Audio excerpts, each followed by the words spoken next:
Të nderuar shikues, u rikthyem në studio me personalitetin e ditës dhe me që tani shpejt kishim edhe festën e Fitër Bajramit dhe mbarimin e muajit të bekuar të Ramazanit, do flasim sot se si u festua Ramazani dhe Bajrami edhe në Mërgat, konkretisht në Zvicër. Vizitat, agenda, se si ka qenë gjatë ditës së Bajramit dhe çka pas muajit të Ramazanit. Do flasim sot dhe kemi nderin e kënaqësinë që në studion tonë të na nderoj teologu Bashkim Aliu, i cili njëkohësisht është edhe imam në Zvicër. Përshëndetje, mirë se na erdhët. Mirë se ju gjeta, ju përshëndes juve dhe gjithë teleshikuesit me përshëndetjen ngrohtë islame. Selamu alaikum, paqja dhe mëshira e Allahut qoftë mbi ju. Amin, faleminderit shumë, faleminderit që gjithmonë na nderoni kur jeni në vendindje, jeni pjesë e emisioneve tona. Fillimisht mund të flasim se si ishte Ramazani ose konkretisht festa e Bajramit në Zvicër.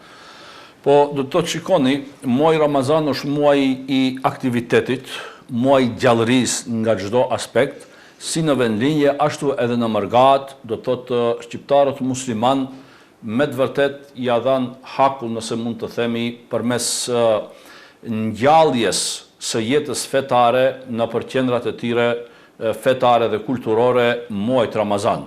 Ashtu si këtu do të thotë që muaji Ramazan ka një atmosferë të veçantë, edhe në Mërgat, në xhamit e shqiptarëve atje, konkretisht në Zvicër, po edhe në gjithë perëndimin e përgjithësi ka një atmosferë të veçantë, ka një dinamik të veçantë, xhamit janë përplot, aktivitete janë të shumta, sofra e iftarit, si shtrohet këtu, shtrohet edhe atje, vizitat e ndërsjella familjare, po edhe me shoqërinë në përgjithësi, pra janë prezente edhe atje, namazet po ashtu ka një prezencë më të theksuar të xhamatit, pjesëmarrësve pra në namaze, jo vetëm namazet ditore, por në veçanti në namazin e teravis, por edhe më vonë pra në orët më të vona të natës, vazhdohet pra me faljen e namazit, kështu që muaji Ramazan do të thotë ka një atmosferë, sjell një atmosferë të veçantë edhe në Mërgat, siç vërehet kjo këtu edhe në vendlinje. Bile, unë do të kisha thënë se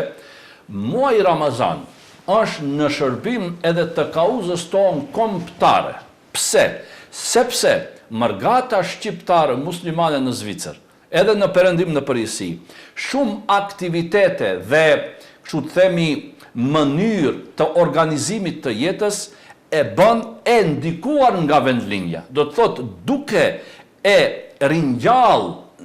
i ringjall netët e Ramazanit në Mërgat, në Zvicër dhe në Degjetiu në perëndim, në fakt ne e rikthejmë në memorien tonë jetën fetare dhe aktivitetet në vendlinje. Me çka ne, do të thotë, fëmijëve, nipave dhe mbesave ua tregojmë se si ka qenë dhe si është Ramazani në vendlinje, duke i bërë, do të thotë, aktivitetet e njëjta, normalisht me dallime tash si rezultat i kohës edhe në Mërgat. Por atë them se kjo ndikon faktikisht edhe në aspektin e ngjalljes së ndjenjave edhe kombëtare, që ta dimë se si shqiptar ne kështu e kemi traditën në vendlinje. Megjithatë, si është agenda në përgjithësi e ditës së Bajramit, përveç këtyre vizitave që përmendat, njëkohësisht edhe falja e namazit të Bajramit, pastaj si është situata, meqense në disa raste disa nga muslimanët janë edhe në punë në mërkim, pra nuk është sikur është këtu tek ne. Do të thotë, agenda e ditës së Bajramit fillon si çdo kund me faljen e namazit të Bajramit, ku ata të cilët janë në punë normalisht se marrin leje për atë ditë, tash ku ka mundësi. Keni parasysh, shkollat, është me rëndësi të përmendet se shkollat u japin mundësi fëmijëve musliman, nxënësve musliman, që atë ditë përmes një kërkese që e bëjnë paraprakisht që atë ditë ta kenë të lirë. Kjo është në Zvicër pra, praktikohet, por unë besoj se edhe Gjetiu në perëndim, dhe varësisht prej natyrës së punës, normalisht ku ka hapësirë, ka mirëkuptim edhe e marrin të lirë. Nëse jo tërë ditën, bile deri në drek ose bile deri sa të falet namazi i Bajramit. Më pas tash falet kryesisht në përsalla, atje ku nuk ka mundësi në përsalla, në përxhami falet 2 herë apo 3 herë për shkak të numrit të madh të njerëzve, por në përgjithësi në përsalla falet sepse ka me të vërtet prezencë shumë të madhe. Më pas pra kthehen në shtëpitë e veta, bëjnë Bajram ashtu si e ka rendi me familjarët, po ashtu edhe me farefisin dhe shoqërinë ku ka mundësi tash, ku nuk janë në punë, ose më spaku përmes mesazheve, telefonatave, atje ku nuk ka hapësirë, pasi jo të gjithë pra kanë mundësi ta marrin të lirë, por ajo që duhet të përmendet është se edhe xhamitë kanë organizimet e veta, do të thotë ditën e Bajramit si, e para në për sallat ku falet Bajrami, ose në për xhamitë, për shembull, organizohen shpërndarje të dhuratave për fëmijë, të cilët prezantojnë në namazin e Bajramit. Pastaj, pas do me thonë një kohë, dilet edhe në vende publike, qoftë në qendër të qytetit, qoftë para qendrave tregtare kështu me radhë, dhe shpërndahen dhurata, shpërndahen baklava ose ëmbëlsira tjera me rastin e festës së muslimanëve për të gjithë kalimtarët.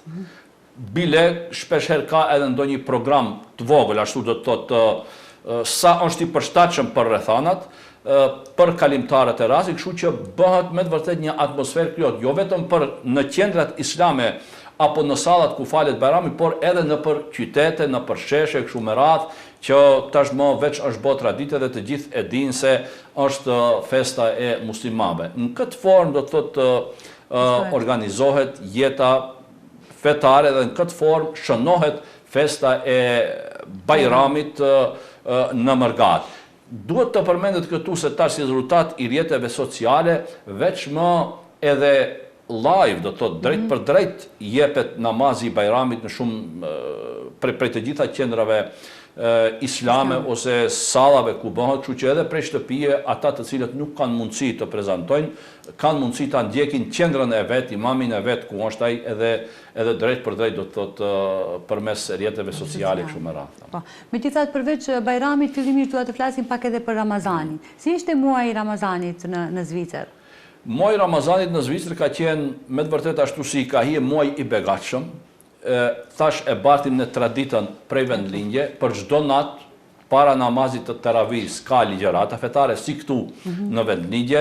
Pastaj kemi vizitues, kemi pasur prej të gjitha trojeve shqiptare hoxhallar nga bashkitë islame, po edhe hoxhallar tjerë të cilët kanë ardhur, ka pas edhe mysafir të cilët kanë kaluar të Ramazanin, do të thotë atje. Është fal namazit teravis, është fal edhe pas teravie, disa kanë vazhduar në orët e vona të natës, pastaj janë shtruar iftare. Do të thotë qendrat atje në Zvicër, po edhe në perëndim në përgjithësi, krahas faltores kanë edhe objekte tjera ndjekëse, lokale, do të thotë kafeteri ose restorante, dhe aty për çdo natë në pjesën më të madhe të tyre organizohen iftare, ku thirren familjar, thirren farefisni, do të thonë çdo njëri organizon atë, po ashtu edhe xhamia vet organizon për xhamatin e vet. Po ashtu që është e rëndësishme se gati kështu të them të gjitha xhamitë atje në perëndim, veçanërisht këtu flas me kompetencë për xhamitë që janë antare të komunitetit musliman shqiptar në Zvicër, ku ne jemi pjesa atyre, unë jam antar i kryesisë aty faktikisht, kanë iftare të veçanta për fqinjët e qendrave islame që janë, dhe po ashtu për institucionet e qytetit aty ku veprojnë. Kështu thirrje do të thotë nga komuna përfaqësues ka, nga bashkitë tjera fetare që gravitojnë në atë qytet ka përfaqësues, nga institucionet tjera e kështu me radhë, do të thotë bëhen iftare të veçanta edhe për ata që tregon edhe për atë frymën e tolerancës, dialogut, afrimit dhe hapjes për të tjerë, që do të thotë se nuk janë të mbyllur.